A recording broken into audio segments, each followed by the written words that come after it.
రాజకీయ వ్యూహకర్తగా పేరు సంపాదించుకున్న గంటా శ్రీనివాసరావు పరిస్థితి అగమ్య గోచరంలో పడింది. తాను ఎక్కడి నుంచి పోటీ చేయాలన్న దానిపై స్పష్టత లేకుండా పోయింది.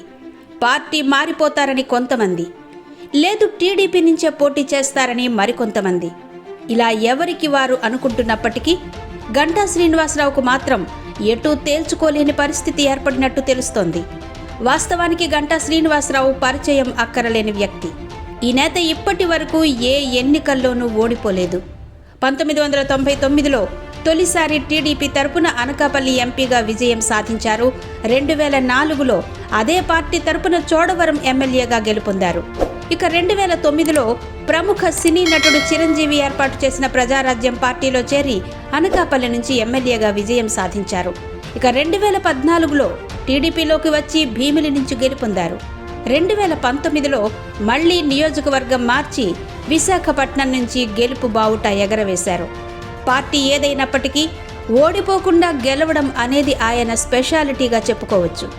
కాంగ్రెస్ పార్టీ గాలి బలంగా వీచిన 2004, 2009 ఎన్నికల్లోనూ, వైఎస్ఆర్ కాంగ్రెస్ పార్టీ ప్రభంజనం వీచిన 2019 ఎన్నికల్లోనూ శ్రీనివాసరావు అత్యంత సునాయాసంగా గెలుపొందారు. అలాంటి నేత పరిస్థితి ప్రస్తుతం అగమ్య గోచరంలో ఉంది. తెలుగుదేశం పార్టీ నుంచి భీమిలి నియోజకవర్గం ఆశిస్తున్న శ్రీనివాసరావుకు అధిష్టాన వర్గం విజయనగరం జిల్లా చీపురుపల్లి నుంచి పోటీ చేయాలని ఒత్తిడి చేస్తోంది. ఎందుకు ససేమిరా అన్న గంటా భీమిలి నుంచే పోటీ చేస్తానని భీష్మించారు. విశాఖ జిల్లాకు చెందిన శ్రీనివాసరావు ఇప్పటి వరకు చోడవరం, అనకాపల్లి, భీమిలి, విశాఖ నార్త్ నియోజకవర్గాల నుంచి పోటీ చేసి గెలుపొందారు. ఇటువంటి సమయంలో భీమిలిని వదిలేసి చీపురుపల్లికి వెళ్లి పోటీ చేస్తే తన పరిస్థితి ఏంటి అన్నది ఆయన ప్రశ్న.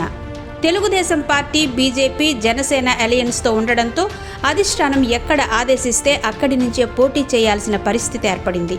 ఇప్పటి వరకు 128 స్థానాలకు అభ్యర్థుల్ని ప్రకటించిన చంద్రబాబు ఇంకా 16 అసెంబ్లీ స్థానాలకు అభ్యర్థులను ప్రకటించాల్సింది. ఇప్పటి వరకు శ్రీనివాసరావు నియోజకవర్గంపై స్పష్టత రాలేదు.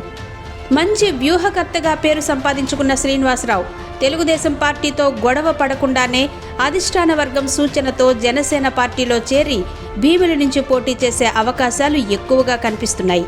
అయితే ఇప్పటికే పంచకర్ల సందీప్కు భీమిలి సీటు కేటాయిస్తున్నారని తెలిసినప్పటికీ మెగా ఫ్యామిలీతో మంచి సంబంధాలున్న గంటా శ్రీనివాసరావుకే ఆ సీటు కేటాయించే అవకాశాలున్నాయని చెబుతున్నారు. మరి పవన్ కళ్యాణ్ ఎటువంటి నిర్ణయం తీసుకుంటారు? గంటా శ్రీనివాసరావు అనుకున్న ప్రకారం భీమిలి నుంచి పోటీ చేయగలుగుతారా అన్నది వేచి చూడాల్సిన ప్రశ్న.